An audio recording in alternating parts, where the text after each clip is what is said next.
I think MLK is probably one of the top 5 humans ever, but he was not perfect, and we know some of his shortcomings. And I just wonder, Could he would he have survive fell in victim? today's? Would he have fell victim to some of them inboxes on Instagram? Oh, he would have got exposed, boy. MLK was in my Oh, DMs. no, I don't know if I want to put him in this era, man. I don't want to put him in this era, bro.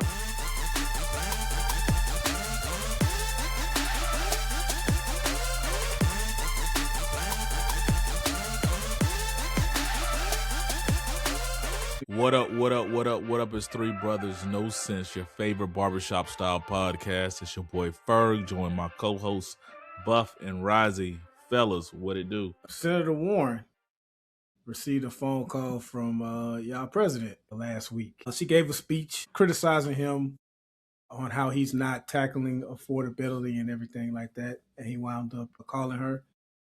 And they found some common ground that he plans to support, that has already bipartisan support in Congress. And that is the 10% credit card cap. But I think I read that he only wants to do it for a year. So I don't I don't know how helpful that'll be to people. Maybe something more permanent would be. But I remember we said last year that the administration was going to turn towards affordability. Like that was going to be a word that they touted a lot with the midterms coming up this year. And to me, this is policy.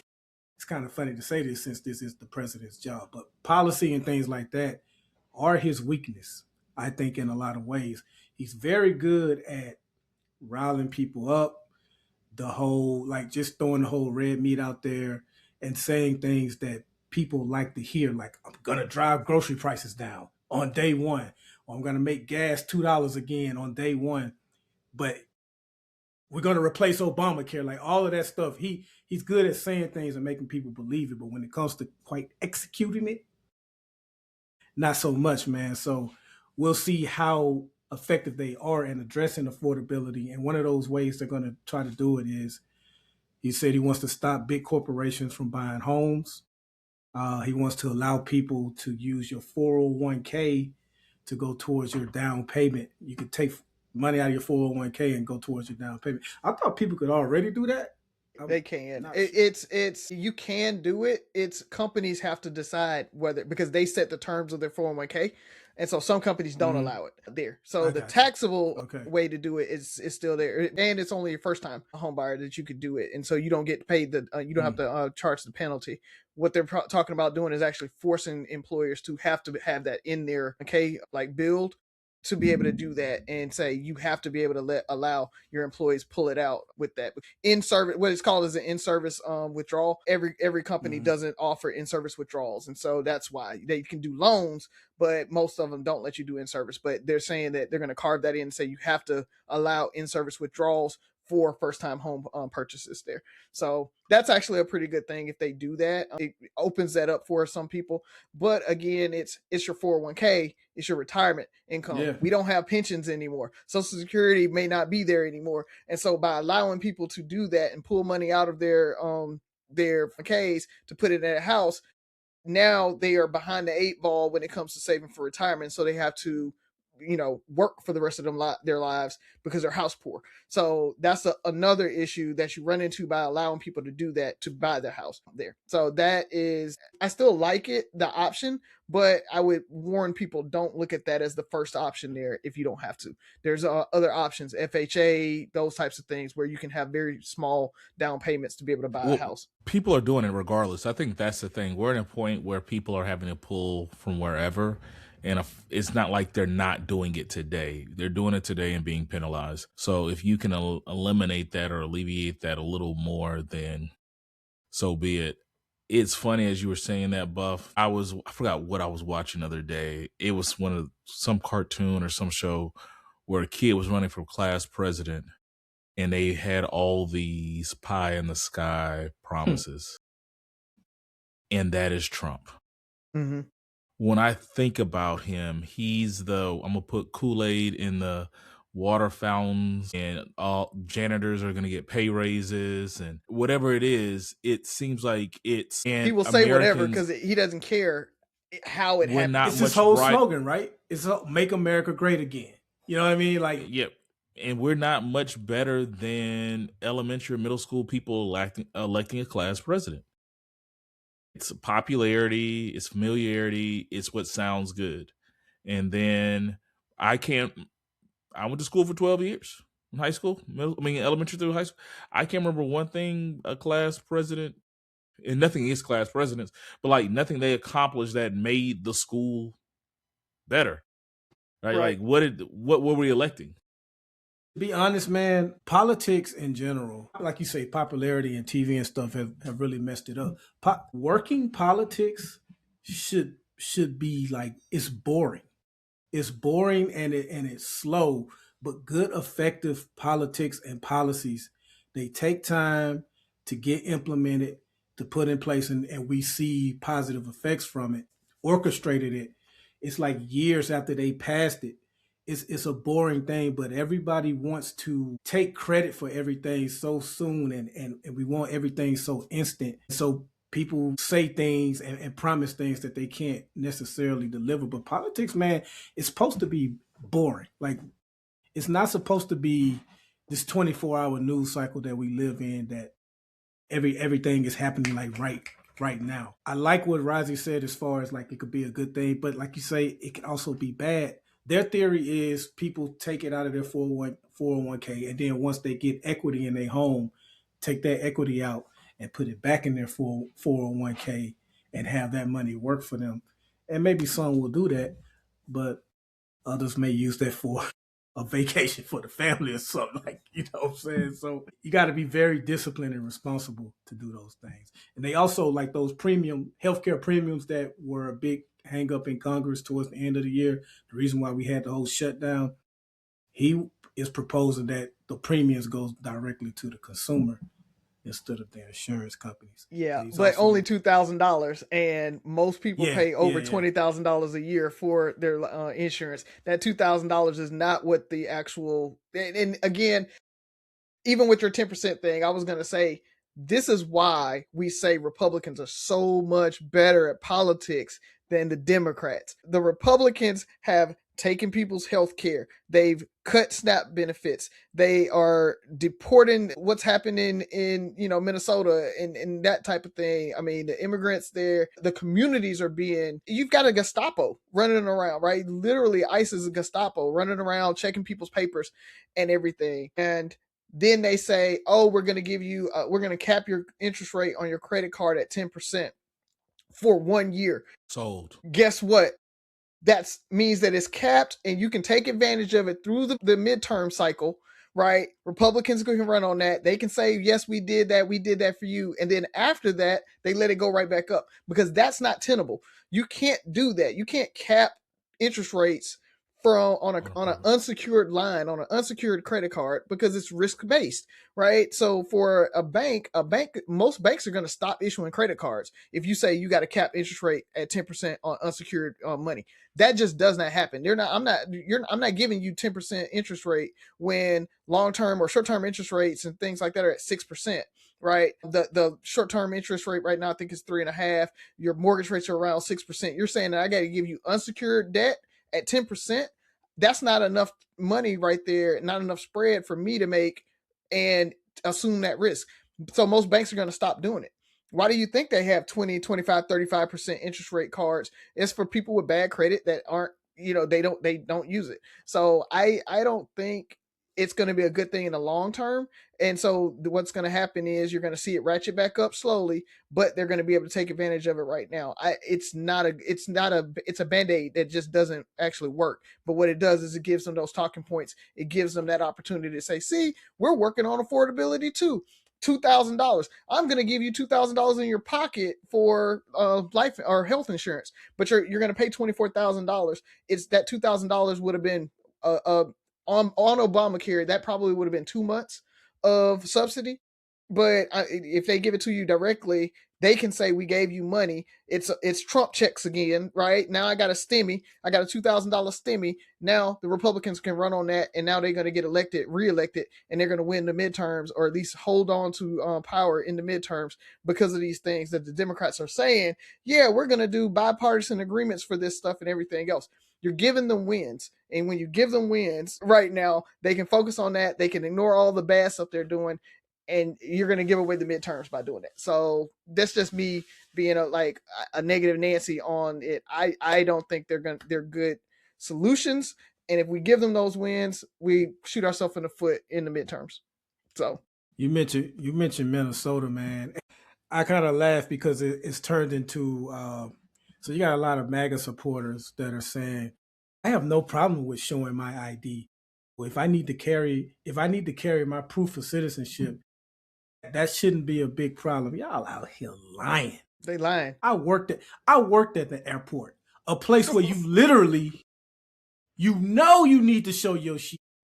And I've seen thousands of you get agitated when we ask you to show us the shit that you're supposed to show.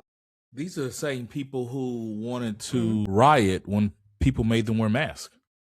This is life or death. This is life or death.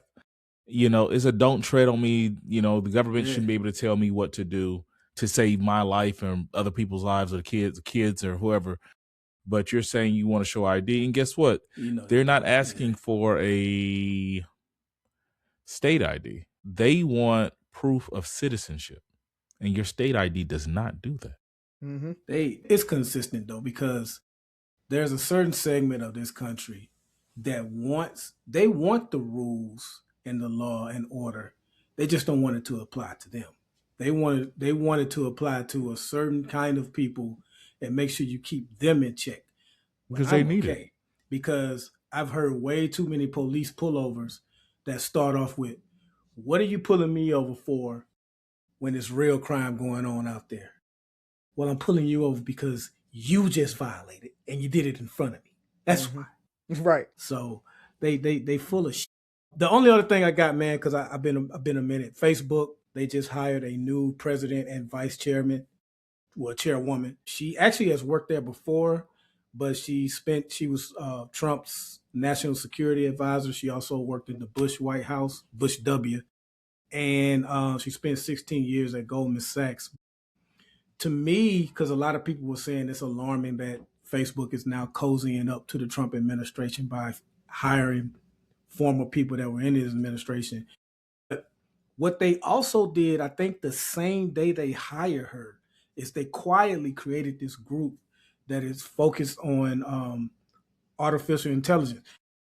Facebook plans on becoming, I'm not going to say they're going to move away from a social media platform, but they are highly invested in AI. And with her background in finance and funding, because it takes a lot of money to finance AI, that is, I think, what's more important. Like her background with Goldman Sachs and thing, they are looking to really, really highly invest in artificial intelligence. And it's going to be, I guess, interesting to see where this college chat room social media platform began and where it ends up with the implementation of AI. But that's all I got, man. Speaking of AI, I could understand why they're doing that, because I don't know if you guys saw that the Department of War, I don't even like calling it that, the Department of Defense, damn it.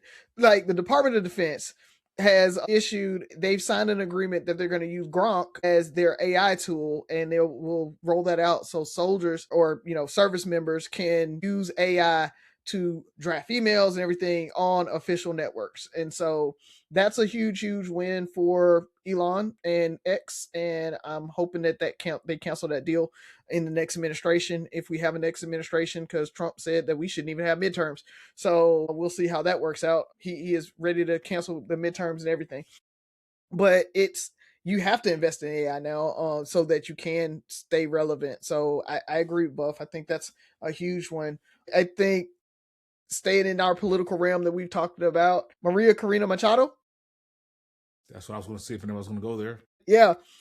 She, for the folks who don't know, she is the one that actually won the Nobel Peace Prize. She was the opposition in Venezuela, and she gave Donald Trump her peace prize. And the Nobel Peace Prize, like the committee had to come out and say, you can't, it's non-transferable. Like, it doesn't matter. She gave him the actual, like, the, I guess it's a medal or whatever, right? The coin, whatever it is. She gave them that, but she can't give him the actual peace prize, right? That's like somebody that you went and bought the champs like belt, the championship belt or something like that off of a boxer.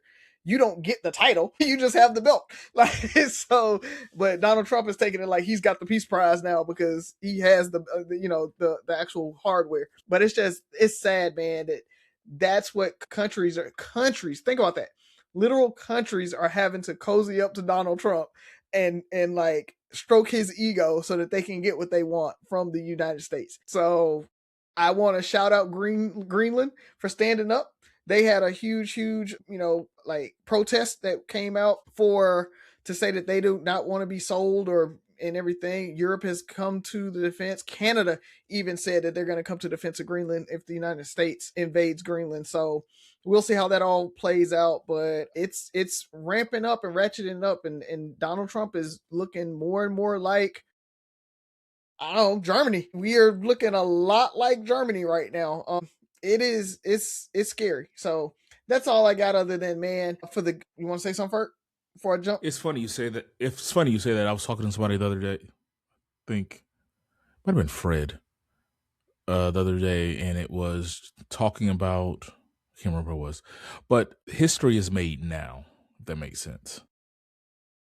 It's the fact that during all these things, these historical moments that we look back on, Hitler and the Nazis, anything, people during that time, it was present day. And I think about the fall of the Roman Empire. Nobody during that time was sitting there thinking like, wow, man, this is going to be crazy when people read about us centuries from now, thinking about the fall of the Roman Empire, because you can't see it. Prior to Hitler invading, what did he invade? Did he invade Russia first? Poland first. When he invaded Poland, I'm pretty sure the rhetoric was similar to this. And nobody in Germany was sitting there thinking that this is about to be what it became. I mean, think about it. We invaded Venezuela. We're talking about invading Cuba? Greenland. Like, if we were watching the news and we heard that Russia was doing any of this, they're the villains. There's nothing. Which is why Donald Trump is trying to say he's trying to soften how we feel about Russia invading Ukraine. That's why he's trying to soften, Israel invading Gaza. It's one of those things that he wants that to be normalized so that when he does it, it's normal. We don't look at that like, oh, he's the villain because he's doing it too.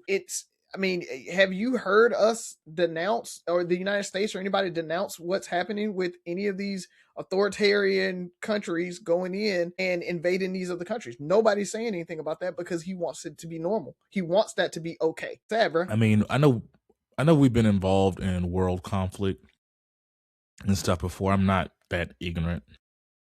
I know we have our hand in a lot of geopolitical things constantly, but this is just blatant and almost just because we want it. And the fact that he pretty much said, hey, Denmark shouldn't be able to claim Greenland just because their boats got there first.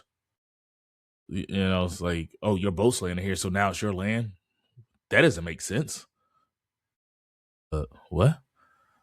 It's amazing that he's able to say these things as somebody who's supposed to be the leader of the free world. It's not like me or you saying it. It's him saying it. So that's amazing. I had a couple of things. I'll make mine quick. First of all, Netflix just has announced that they have a special coming out on Trevor Noah, premiering in February. Documentary that kind of goes into the deep dive of his life and who he is and all that stuff. So I'm very excited to hear that. I'll see that. I really enjoyed his book. Mm-hmm. So I will be interested to see this documentary he has. That's one. So I think that comes out in February. 2, Alabama is getting a 7th zip code. Yep. Didn't know Alabama had 6 zip codes. 251-334-205 and 256 were the only things I know. Mm-hmm. I didn't know about 659-938, but I guess that's growth. I don't know, but that's 7 zip code is who knew. And last but not least, Buff, I wanted to give you credit on your statement. You were talking about Indiana last week. Yeah. And I think their average roster is 22 and a half years. And Tremaine Jackson, one of the I think he's the head coach at PV, made a statement the other day, and it tied into directly what you were saying. And he said, I don't think we can be successful and keep our jobs as a coach with a bunch of 18-year-olds. The face of NCAA football is changing drastically. Mm-hmm.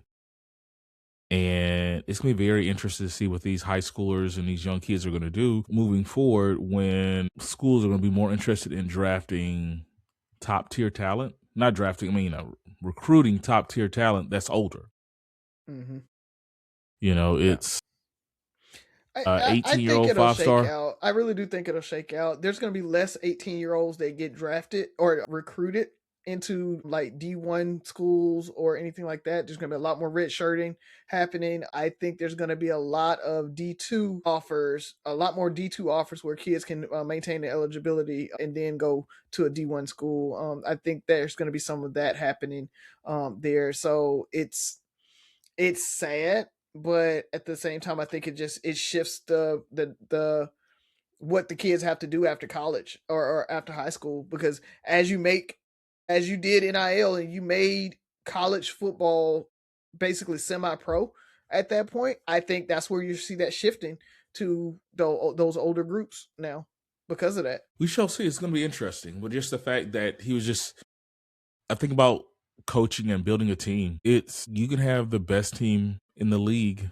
this year, and because of the portal, you can lose your whole team. Like your whole team, you've done the work, right? It's not like, especially if you're a small school, right? Like you coached them up, you trained them, you got them good, and they're gonna leave you for an extra $1 million, $2 million.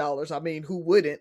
And at that point, so for the small schools that really are doing well at development, it's almost a detriment to you, right? Like you can't develop people because you're not gonna retain them there. So I do think they've talked about it a little bit about having kind of a third tier and kind of tiering out some of the schools a little bit more, but I don't know. I think about the coaches and their job stability. Because all of a sudden, if you just, for whatever reason, you can win the national championship, you can, in your division or whatever, lose your team because everybody's poaching them, right?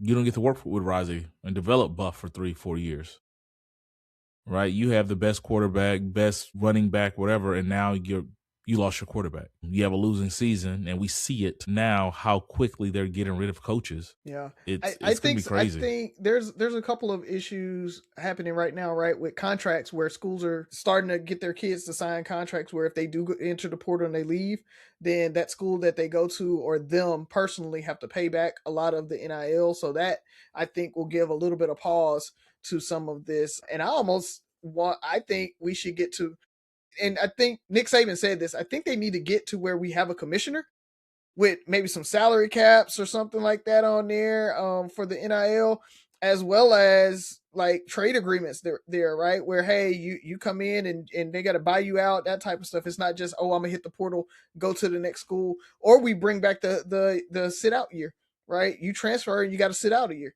It's become a mess. I know the sport is still popular, and it's actually easy for me to say because my team sucks right now. So I would love to see what I think if Florida State were to become good at some point. But right now, man, it's just a mess. The portal is a mess. The NIL is a mess. And they kind of go hand in hand because a lot of kids enter the portal because of what they feel like they can get at another school with the NIL, and this is just a problem that the NCAA caused because they didn't want to pay the players. Well, the good thing, Buff, is that your team next year, every year's a reset. Yeah. There's no more dynasties, right? It's very hard unless like a team like Indiana the dynasty won't be with players. It would be with strategy, right? Like, hey, we have a strategy, but how hard is it going to be for a Alabama to say, hey, why don't we just do the exact same thing? Why don't we get all these older players? Is it going to be hard for a Texas or Texas A&M or Notre Dame to say, oh, this works? Thank you, Indiana, for showing us the way. Hey, would you rather go to Indiana or would you rather go to Notre Dame? Would you rather go to Indiana? Would you rather go to Florida State? It's not a hard sell when people just steal the strategy. It's the tush push all over again. Not a big fan of the playoffs either. I know we college football for years, even decades, have been trying to figure out how to find this champion without there being any discrepancy. And no matter how many teams you add, even if you add 32 teams, it's always going to be the fans of that 33rd and 34th team. We should have been in it. You cannot eliminate. That was part of the popularity of the game. Yeah, y'all won the championship, but if they had to let Notre Dame in there, y'all wouldn't like. That was part of it. So I'm in the minority on that. I actually like the BCS. I like some of the other ways they determined the champion, but now with this playoff, I don't know, man. It just doesn't. It's losing my interest slowly. I like where it is now. I don't think they need to expand it anymore. I like the playoff system. 16. They're going to 16 and eventually 24. Yeah, I think at that point it becomes pointless, right? That you're just adding games to the season at that point. Yeah. And so I think where it is now with 8 teams, I think is what it is, or 10 teams right now. I think that's 12. where is it 12? Yeah, it's 12. And even with that, the regular season is still important. Don't get me wrong, but now you can lose 2 games and it not be a death sentence. But I do think, because I think we see it in the NFL, you can have a bad game, Buff, our starting quarterback, gets hurt, but we're a better team. Like, people know that we are a great team. We start off slow. Like, the fact that Miami's in the national championship game, any other season but this year, they wouldn't have made it. Right. And they prove that. Yeah, that's they why. prove I that like they're maybe. And I like the fact that, I was gonna say a lot of teams lost 2 games, so maybe they wouldn't be in a championship. They'll be in a bowl. Like, you got to think, BCS, they wouldn't have been in the championship. They would have been in a bowl, but they wouldn't have hit the championship.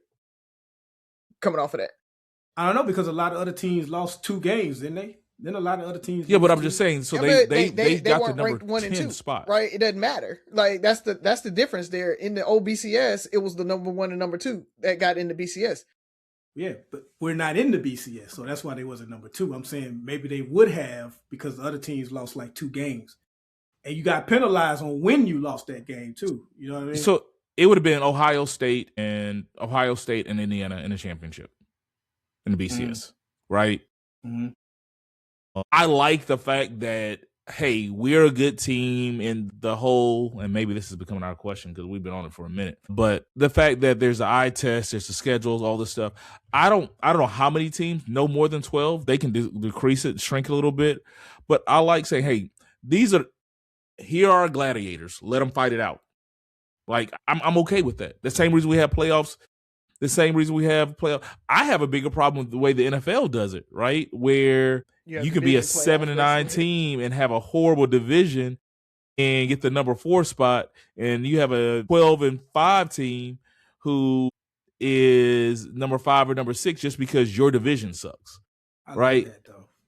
I don't like this. I don't like the 7-9 part, but I like that an underdog team has a home game, and this behemoth is coming. So yeah, you expect Buffalo to beat Jacksonville, but Jacksonville's at home, so they kind of got a shot. It makes it interesting. So unless we're just saying because they're college students, we don't, it's enough teams to play for. It's the fact that Jacksonville, in your scenario, in the college football, wouldn't even make it to playoffs, right? How many teams have a better record, than NFC did it. NFC East did it several years. We're like, until recently, it's like none of the NFC East teams should be in the playoffs. NFC South teams probably shouldn't be in the playoffs. I don't want college football to mirror the NFL. So the portal makes it just like free agency. NIL makes it like a salary. These playoffs make it like the playoffs. You're watching the same thing, but just less skill and talent. I want the NFL to be its separate entity, college football have its differences and we enjoy both. If college football is going to be just like the NFL and the majority of the players are less talented, you got a bad product. Except that I just, in this season, the BCS, it'll be Ohio State and Indiana. This season, you got Ohio, Indiana, and Miami. Miami did everything they needed to do to get in there. Do you think Ohio State was more deserving? Like my girl Chris said on the wire, deserve got nothing to do with it. But according to BCS, they would have been more deserving, you know. So I don't have a problem with them fighting for it. I think my thing is like the at bid large, the final two, like the 11th and 12th, like James Madison and Tulane had no business playing. Yeah. It's like, take them out. Take them out, and then even you have it's a catch-22 even with teams like Alabama losing, getting destroyed in the SEC championship game. Should it hurt him? Should it hurt him or shouldn't hurt him? Considering that a team that doesn't make it to their championship game has nothing to lose. Mm-hmm. Like, it's almost better to stay home. Let's just start this game. Do we want to play Georgia and lose this game and now we're out of it? Or do we just, we stay home and let A&M play them and one of them is out? All of a sudden Georgia loses and now they're out, I think at best what I would concede to is 4. Let one play 4. How it first started out, let one play 4, 2 play 3, and then the 2 winners play for the championship. Because usually the problem with what we had, like the coaches poll and the AP poll, and that determined the champion. Then we had BCS. What usually happened is it was always that 3rd or 4th team that felt like we should have been in the championship. The co-champs. Yeah. Mm-hmm. After number 4, it's really you reaching after that. After that, you just reach it. So I think for the most part, they got the top 4 teams correct. Listen, there's no perfect system. There's no perfect system. But the top 4 teams. Because you got Notre Dame whining. They whining. They whine this year. Notre Dame is stupid. The only reason they're whining is because for whatever reason, the committee had them ahead of Miami, even though Miami beat them in a head-to-head. And then they had the exact same record. Miami had a tougher schedule, all this stuff, but all of a sudden Miami is right under Notre Dame, and then nothing happens, and all of a sudden, by the way, my bad, Miami's better than y'all. It was stupid, but they should know that. Like, they should have known. It's one of those things where somebody makes a mistake, or you get a hookup, and then you get called out on the hookup, and now you mad. What you mean they're better than us? Because they beat you. Like, they beat you. So you have the same record, and we weren't ready that day though. Yeah, in a head-to-head, they outplayed you. How are you saying that you are more deserving? Take James Madison out, take Tulane out, because it's be interesting. If Miami wins tomorrow, which I don't see them doing, they were the last man in, because I don't count those bottom 2. Mm-hmm. Last man in, and they win. If that happens, the conversation's going to be even worse. Yep. Yeah. The everybody who designed the playoffs are vindicated at that point, right? It's like, this is why we have the playoffs. But it's going to be worse, because now they're going to say, how do we know that Notre Dame could have did what Miami did? Right? Because it shows that your rankings don't really matter. Right? Any given Sunday, the last Saturday, team you let in was that? I said any given Sunday / Saturday. Yeah, the last team you let in won it all. I feel like Indiana about to destroy whoever you put in front of them. Yeah. Indiana's this is gonna be. Both teams have been doubted too. Like, I think people didn't take Indiana for real until they beat Alabama. I'm people. Yeah, I'm people. Until I saw them just like dragging everybody, and you start researching, it was like, this is why. Their schedule wasn't tough, and just like you got essentially NFL practice squad playing against college players. And some of these kids are 18, 19 years old. Yeah. You're not on Twitter as much, but man, Alabama fans was talking cash. Like, Indiana, they ain't played. They don't know what we play real football in SEC, and Indiana fans was like, all right, The SEC, man, the thing about the SEC, they are at risk of losing that elite status for their conference.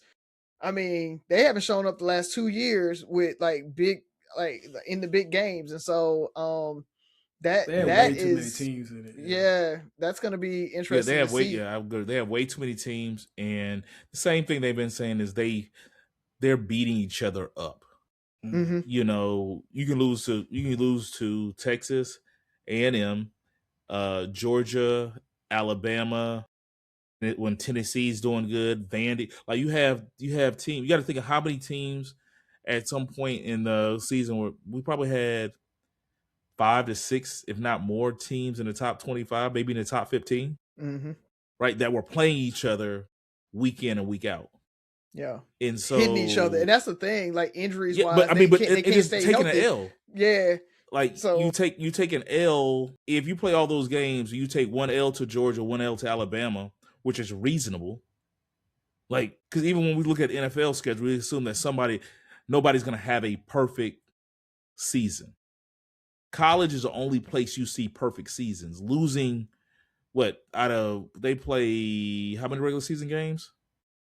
17 now. Oh, you're talking about college? Yeah. 12, 11 or 12. Yeah, 12 regular season games. You're losing 1 or 2 of them.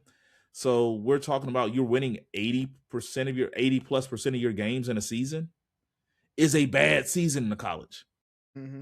It's like, oh, you only won 80% of your games, you're out of it. Like you have to almost finish perfect. So if you're in the ACC and you really don't have that much competition, you beat Georgia Tech, you beat Clemson, you squeak by Florida State, you're not doing it, then who else do you play? So, but let's go. Let's get a quick question in. I know somebody got something. Who went last week? Oh, you went last week. Yeah. Well, I'll ask. Martin Luther King Day is Monday. This when the show will drop. So, happy MLK Day to everybody. Day of service is what is also known as. So hopefully you guys are out there serving your communities. Ollie has to go out and do some community service for his school, and so we'll be out there 8:30 in the morning. But what I want to ask you guys is, I saw a post about how white America has co-opted the idea of MLK, and they love him now that he's dead. And so they kind of twist his words around there. So I want to ask you guys, and I've been listening to the Grift as well, and so that's one of the things that I'm looking at or listening to is this whole idea of people kind of jumping on the bandwagon as they need to get communities and get people kind of behind them. Do you guys think MLK would be approving of the Democratic platform today or what they are pushing today? Do you think MLK would be behind that, or would he be like, let's do something different? What would you say is currently the Democratic platform? Thank you. That's when you ask me, I'm like, I don't know. Well, it's how the Democrats really push for kind of these social services and everything like that. They're DEI and LGBTQ rights and all the kind of those social things and progressive ideas there. I know the super left wing of the group is whole, universal child care and taxing the wealthy and that type of stuff. But it's hard because, like you say, there is no true platform that everybody can just be like, check. I know this, because they're so all over the place there. But just kind of generally where the country and where the Democrats are trying to lead the country. I think he would mostly support them over what the other side is offering, while also pushing them to be more aggressive and more, I would say, more brave in some of the things that he would like for them to address. Because Democrats try to toe that line of, hey man, we're out here to help, but we think how black people are treated is wrong. But white people, we're not gonna help them out that much. We just think they shouldn't be treated that bad. But we still got y'all back. We got y'all back, man. You know what I'm saying? So I think he would push them to be more vocal on things and call out in a more forceful way the things that are detrimental to poor people, minorities, and things like that. So I think he would totally be against what ICE and everything is doing right now. I think, obviously, you've never met him, but I think if at best he would be a Democrat that supports their platform, or I would say at worst, at best he would be probably non-committal, but side with them on most issues and push them to be a better party on a lot of different issues. Like, for instance, with you mentioned universal health care. Obama got a little timid when it came to passing Obamacare, and a lot of things that should have been in that bill got pulled out to no avail because they still didn't get any Republican support, and it still was, labeled as a death panel and all that kind of crazy stuff. I think he would have been for that type of stuff, and I think he would have tried to push them not to cave on a lot of things that should have been in Obamacare. So I think he would have been, just someone that pushed them a bit more. Mm-hmm. I agree with Buff on the fact that, he definitely wouldn't be leaning right. Like, there's no way that my Martin Luther King will be agreeing with anything he sees going on. I think he would be supportive of the Democratic Party, but at the same time, I always have to remember he was a pastor and a civil rights person. He wasn't a politician, right? I don't know how deep he would have got into the inner workings of everything, especially in the political theater that's going on now. And I think he would have been at a loss right now, just because, as you guys both alluded to, like, what is a democratic platform? Mm-hmm. It's like, he helped us have something to galvanize around. Mm-hmm. Right now, what are we galvanized around outside of, and we're really not galvanized, outside of we need to do something about what Trump's doing. We're playing defense at this point. Mm-hmm. Because the Democrats are playing. I don't know what our platform is. I don't know what policies we're trying to prove. Right now, we're just trying to hold the line. And then I think Boondock said it best. I thought about that. Like, would he just be like, "Yeah, I'm past this. I'm over this." Like, yeah, like it's niggas. like even I haven't started a grip, but kind of reading over. It's kind of. Acceptability politics and all that stuff. It's just like, why did we push him to move to Canada on Boondocks? Yes. Gave up on us. Imagine if they would have made that episode during this is pre-Trump. Yeah. Mm-hmm. Like, imagine them having an episode of Boondocks a day with Blacks for Trump. Man. Could you see Uncle Ruckus leading that charge? And we need another season of Boondocks. Such ahead of his time. Like, so good. Because I look at it, I think, to you guys' points, I don't know if he would be all on board with the Democratic platform.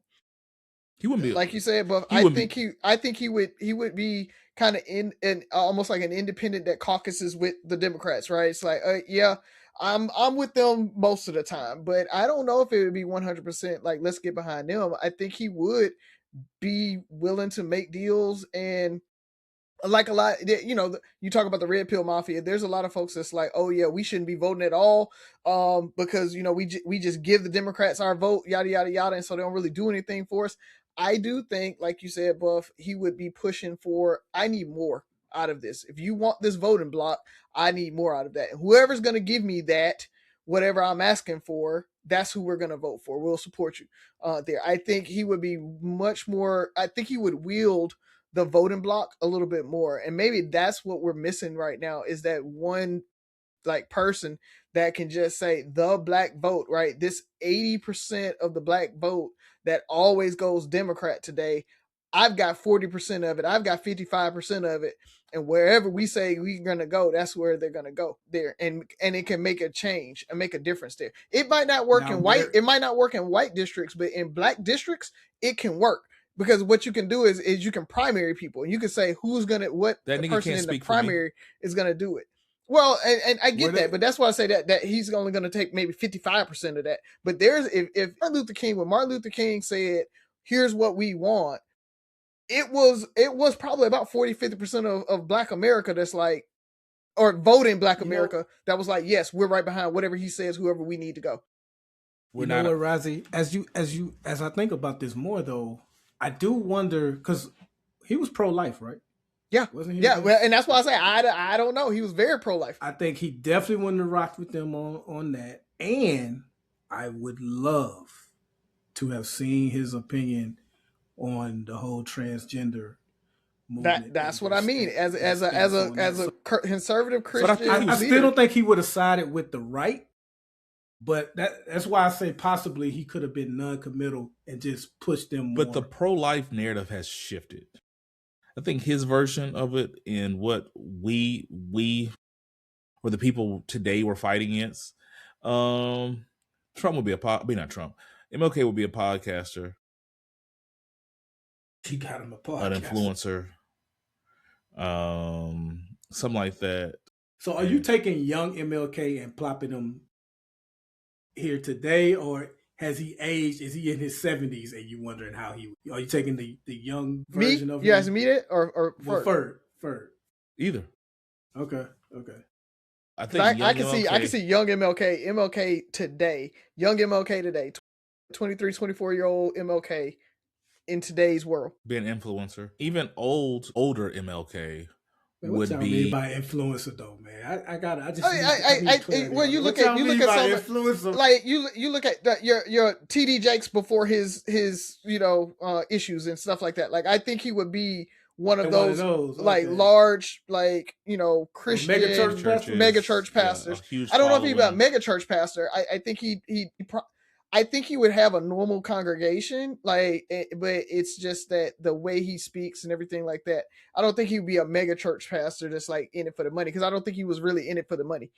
I think that's the biggest thing. Like we talk about Drewski, right? And his skit. Like I don't think he'd be a Drewski like type pastor. I think he really would be like a normal, maybe large. No, I don't think he's that. I think he would have. I think he would be middle of the road, but his following would be so great. He will be the voice that we probably need. Yeah, that we don't have right now. I don't think we have an MLK figure. We don't have anybody that can mobilize us as a community. Is it because nobody's MLK or nobody's willing to listen to one person? Hey, man. Because it's not a single issue that we agree upon. I think MLK is probably one of the top 5 humans ever, but he was not perfect. And we know some of his shortcomings. And I just wonder, could he survive in today's? Would he have fell victim to some of them inboxes on Instagram? Oh, he would have got exposed. Boy, MLK was in my DMs. No, I don't know if I want to put him in this era, man. I don't want to put him in this era, bro. No. We can't hear you, Ferd. You on mute, Ferd. You on mute. I mean, they would have slid in his DMs. He would have been on World Star. The version of it we saw from Boondocks was maybe 2000. This is around Obama. So this is 2008, 2009 at the latest, right? The MLK episode. This is pre-dating apps. This is pre all this stuff. I think that episode was pre-Obama, to be honest.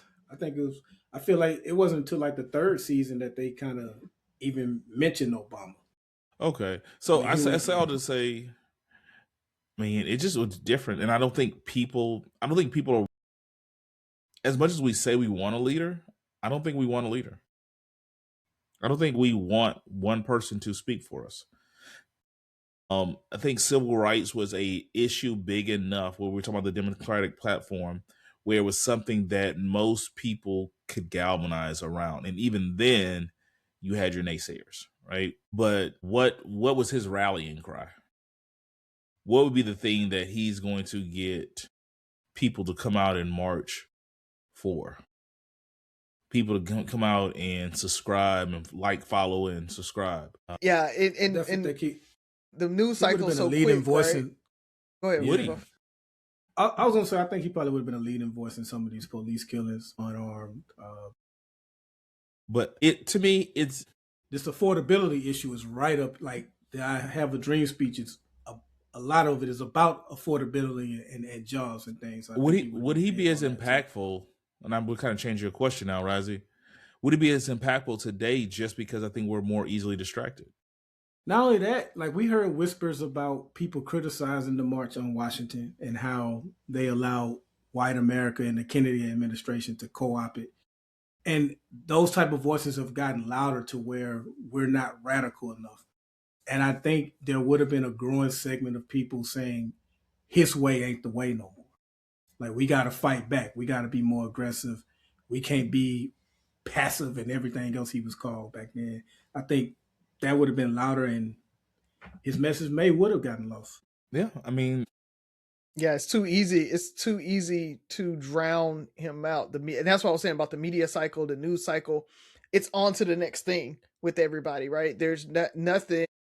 We talked about boycotting Target last of the week, and then after that, yeah, certain people kept it going, but for the most part, you don't hear about it anymore. I think because the media cycle's so quick, it would be hard for him to be able to say, "Hey, don't forget about this, right? Don't forget about that police killing 2 weeks ago, right?" It's very difficult to rally around a topic because the media just moves on so quickly. We're not even the media; we're numb to it, right? Think about the March on Washington. No, all Emmett Till, all these things. The bus boycott. That was breaking news. That was stuff that brought the community together, and it's to me, I don't say no different because of the impact, but it's not that different from the protests we're doing and we've had over the last probably 10 to 15 years. Every time there's a police shooting and stuff like that. I think I think a lot of people forget how long the bus boycott lasted, right? A lot of people, and that's the issue is we'll go and we'll protest, right? That's a day, that's 2 days, maybe a week, and it's over. Boy, the bus boycott lasted months, right? Before it even like really started making a huge difference, right? It took like 2 quarters of the bus station losing money for them, or the bus, to the buses to lose money for them to even think that it was a big deal, right? I think it was almost a year that the boy boycott happened, and so before it like blew up. So that's the thing, is we have to be consistent, and it has to be everybody on board for a very long time. And that I don't think we're not there. It's not big enough of an issue there. So because we said there's not a big enough issue that would galvanize us like it did with the civil rights. We're on the fringes now. We're looking for onesie twosie things, and now it's single issue things, right? So that doesn't affect me. I'm not bothered by that. I'm not going to boycott for that. That one's not mine. This is mine. Everybody come boycott for me, and then everybody else is like, that's not mine, so I'm not going to worry about that one. There's no one individual case or use case. It was right over, and I thought that's what I thought. It was right over a year. Mm-hmm. December 5th, 1955 to December 20th, 1956. But you're right. Like, I don't think I don't say take the bus boycott, but think about what was our last big protest when we were just all Black Lives Matter? I think the Target protest is going on. We kind of stuck to that pretty good.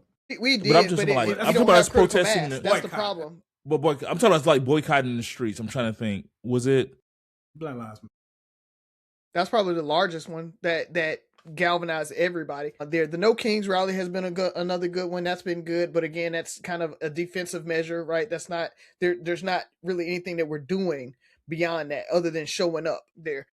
And is it us? It's a lot less of us at these things. We come out when it's like Black Lives Matter, unless you're talking about right after something really happens. But in general, and I guess that's the best thing, is right after something really happens, another police shooting, we get angry, we go to the streets. And by we, I don't mean we, right? Think about it. We as a people get angry and we go to the streets. We as the three of us get angry, but we're not going to the streets. We could possibly have an MLK right in front of us right now. We're just not willing to follow. It's like they were willing to follow. I don't think there's anybody that can give a speech that eloquent that is just going to get us. It's like, you know what? Let me get out of my seat. Let me go downtown. Let me risk my livelihood, my life, or whatever. Let me get punched in the face. Let me get pepper sprayed. Let me, like, the average American, Black American is not that that person anymore. We're not willing to fight tooth and nail for that. And so we could have the voice. We keep saying, we're waiting on a black leader. They're like, nigga, pick up the phone. Like we're not ready to listen to anybody. Could MLK galvanize us that much? Barack got us to donate some money and buy the Yes We Can shirts. But he, if Barack came up right now and says, hey, I want every black American to get out of their seat, and tomorrow we're going here and we're going to go to our state capitol and rally. I don't know if we need a leader to lead us to protest. I think that is now a grassroots thing, because when it's needed to happen, it's happened. It's happened in Baltimore with Freddie Gray. It's happened in St. Louis. Well, not St. Louis. What town was that in Missouri? Mike Ferguson. Brown got killed. Ferguson. How can I forget that? Ferguson. It's happened. I think where we need a leader that has the majority of our collective voices that can push for things for us to become law, to become policy. Somebody that can advocate to leadership for us. And I think that's where we forget to give MLK credit. Like, he wasn't just leading the bus boycott or protests and things like that. We got a civil rights and a voting rights act. We got things out of him. So I think we need a leader in that aspect. But as far as like protesting on the streets, I think we've done a good enough job with it, letting it be a grassroots thing where people connect through social media or whatever, and they show up and they hit the streets. Because what we saw with George Floyd, like that became a worldwide thing. What we saw even in Ferguson, there was a lot of brave people in Ferguson. Police showed up with like tanks and shit, and people were still out there. So yeah, I think about this quite often. For me, I think if we did have another leader, it would have to be a different approach. It would have to be somebody going out, hearing the voices, coming together and kind of figuring out like, hey, what are the 3 to 5 things as a black community that we should be focused on, that we can deliver this message collectively and get that out. So it's going to be somebody, and it's going to have to be somebody who's connected to a Trevor Noah, somebody who's connected to a Shannon, Shay. Like they're going to have to get the collective voices of the black community out there and start saying, hey, these are the things as a black community. We understand that this is not everything, but studies show, we've collectively researched, these 3 things will increase our livelihood, our finances, our education, our average age of life expectancy by X amount. Let's focus on these 3 things. I understand we're not going to all agree. And it's just going to have to be, that's going to have to be the constant message. But it's going to have to be one person saying, hey, I need you. I need you, Jasmine Crockett, on your when you're speaking, when you're not speaking just on politics. I need you to be saying the same thing. I need you, whoever, to be saying. It's going to have to be a Ricky Smiley because he has his following. It's going to have to be a Tyler Perry because he has people that, the same people that listen to Trevor Noah don't listen to Tyler Perry. Same people listen to Tyler Perry don't listen to Shay. Like we're going to have to figure out all these people. TD Jakes, everybody's gonna have to come together and say, hey, here's the message, almost like disciples. Yeah, and that's the problem. I don't think you're gonna get all those different folks. It won't. But I think that's the only way it can happen, because if you have this person saying not the same thing as this person, it's not going to work. I mean, if you look biblically, that's what made the disciples. They went out and said, these are the teachings of this person. These are the things that we want to galvanize around. These are what we want to believe. And right now, everybody has their way of doing things. When Ice Cube and stuff was trying to meet with Trump, what was that? Cube? Yeah, Cube was trying to meet with Trump. People had their opinion. But if you have the collective mindset, hey, this is part of the game plan, when we're criticizing him, and you have these people that have our ears saying, nah, man, we all met collectively, and he had a better relationship with Trump, so we sent him to speak and let us know what Trump had to say. But it'll never happen. So, but we'll see. Let's go ahead and close it out, fellas. At the top of the show, I went a little long, so I'm gonna just go with one thing. Besides, make sure you subscribe. 3 Brothers No Sense YouTube, Inspire You on Air app via Contentville, as well as any podcast platform. But the only thing I got is LeBron's greatness. We talk about him often on the show. He's often debated on sports shows all the time. Is he the GOAT? Is he not? And all that kind of stuff like that. He doesn't have to be the GOAT, but we all should be unanimously it should be unanimously agreed that he is one of the greats. And this I found interesting just as an example of how great he is. Forget the championships, the points, and all that stuff. This dude in 2013, the Chicago Bulls, they posted a YouTube video this week with like Derrick Rose, Joakim Noah, Taj Gibson, and I think one other person. And they came together, and usually when they bring teams together like that, former teammates, they bring them together to reminisce on the championship they won. You know what they was reminiscing on? The time they stopped the Miami Heat's 27-game win streak in 2013. Let me put this in context for you. They're younger than LeBron. They're all out of the league. They're talking about some 13 years ago. LeBron is still in the league putting up 30 a night sometimes. He came in the league in, what was it, 2006? 3? It was. This is because this is season 21. I think it was 2000. A long time ago. He came in the league a long time ago. They came together to talk about 03. So they came together to talk about a game, not a playoff game, a regular season game that they stopped the second longest NBA winning streak at 27. They put an end to that when LeBron was with the Miami Heat, who, by the way, they went on to win a championship that year as well. But they stopped their 27-game streak. That's what they came together for. And it's not so much that I'm shading them for that. I'm just speaking of just how great this dude has been for so long that they are younger than him, out of the league, talking about something they did 13 years ago, and he's still in the league, still putting up 30. Let me ask you, was it, when they said it, was it more in awe of his greatness, or?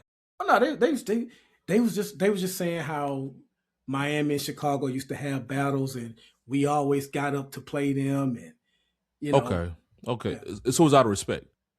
It was respect. It wasn't, because this. Well, I was hoping it wasn't a, people love to hate, like, he ain't that great, man. When he played us, we kicked it. We showed him, like how Boston kind of do, There's no way they can do that. I'm about to Boston, so yeah. So I just thought that was interesting, man. Like, dude has been great for a very, very long time, man. Yeah. I stopped listening to anybody that calls him trash. Like, I just lose respect for when it comes to your basketball. Like, as a person, you like to hate for no reason. Mm-hmm. Yeah. He's definitely he should be in your top 5, if not top 3, any conversation. So you can't call him trash if you're not putting him in your top 3. The longevity alone puts him top 10 all time. Even if you can make a case and put him top 20.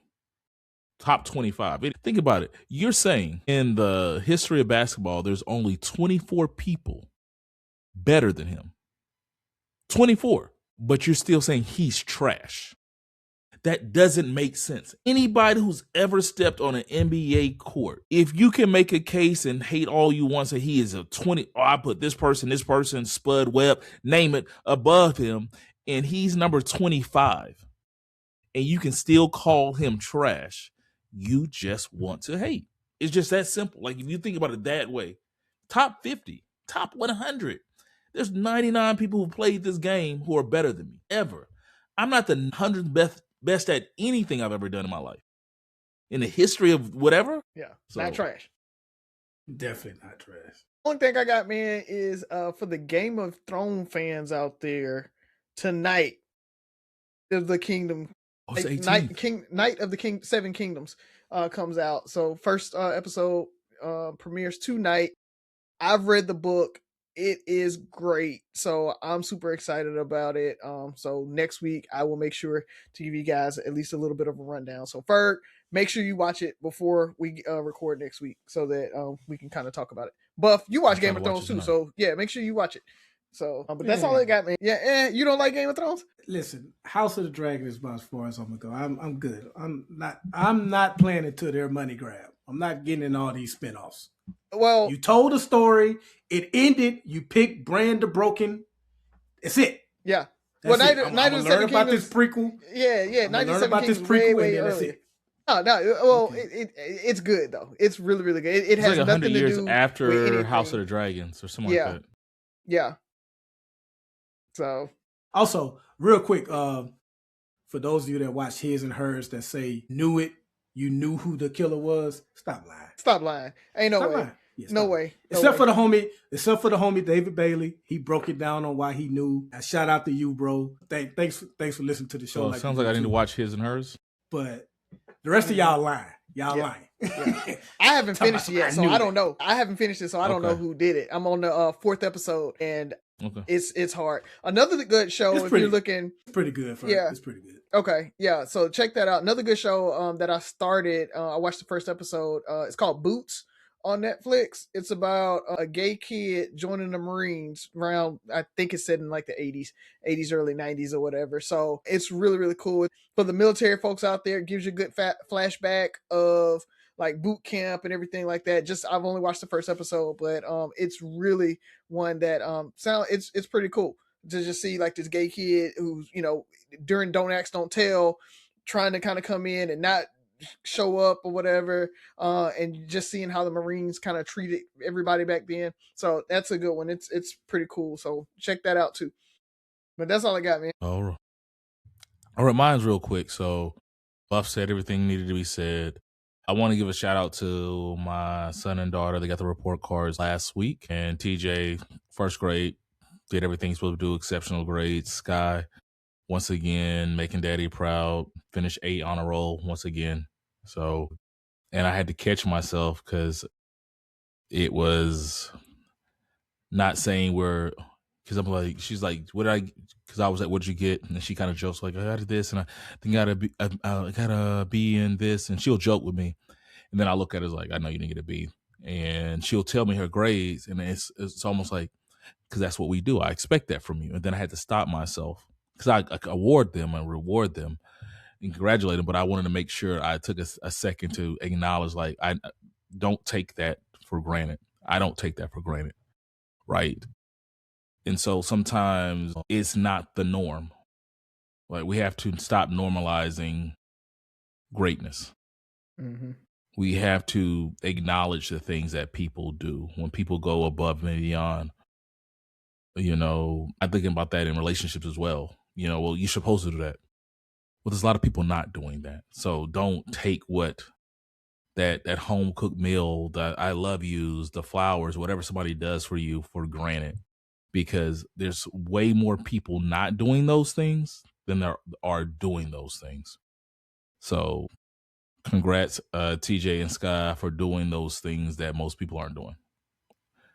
With that being said, happy 2026 Rules of Podcast. Listen, like, share, subscribe, comment. Most importantly, listen again. Talk to you next week.